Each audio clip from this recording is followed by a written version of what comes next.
tahun lalu, ketika pandemi flu Spanyol melanda dunia, ada lonjakan angka kematian di gelombang kedua. Salah satu faktor penyebab dari hal tersebut adalah masyarakat yang sudah berbulan-bulan dipaksa memakai masker lalu dibatasi ruang geraknya ini mulai merasa lelah, mulai merasa jengah dengan kondisi tersebut. Lalu mereka tidak memakai masker, pergi keluar rumah untuk mencoba menjalani kehidupan mereka seperti sebelum terjadi pandemi. Di Jakarta, pembatasan sosial berskala besar masih harus dilakukan hingga 8 November mendatang dan kemungkinan akan diperpanjang jika kasus positif COVID-19 masih tinggi. Adaptasi terhadap kebiasaan baru diakui masyarakat mulai melelahkan.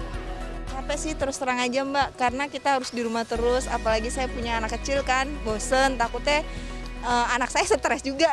Ya kita merasa lelah sih ya, meskipun saya tidak domisili di Jakarta, tapi saya juga bekerja di Jakarta, jadi lumayan secara mental, ekonomi juga.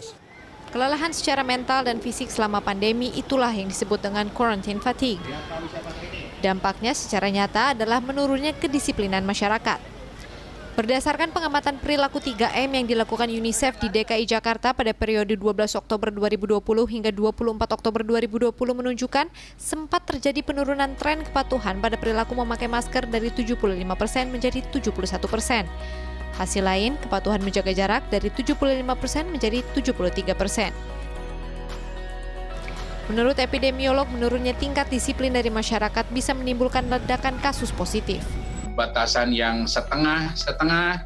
Nah, ini yang akan berpotensi menimbulkan misalnya kejenuhannya misalnya di tahun depan atau di kuartal, maksudnya di kuartal pertama tahun depan, di mana pada saat itu tren secara global dan nasional bisa sedang tinggi. Jika ada jumlah kasus yang banyak, maka ada 5% dari jumlah total kasus itu yang akan memerlukan rawatan ICU. Nah, itulah yang akan jadi masalah serius, karena ketika 5% dari jumlah yang banyak ini, kita nggak akan bisa menampung itu di rumah sakit.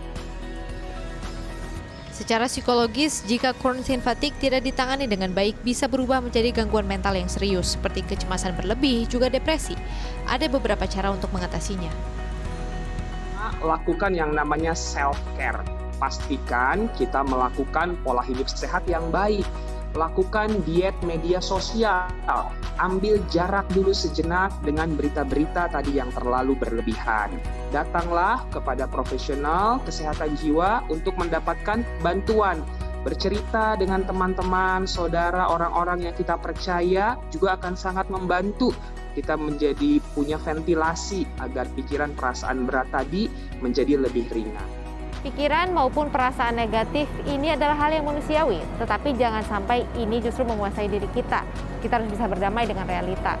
Satu-satunya cara untuk bisa melewati pandemi ini adalah dengan menjaga kesehatan serta kebersihan diri sendiri dan juga orang-orang lain. Kita harus bisa belajar dari sejarah masa lalu. Tim CNN Indonesia, Jakarta.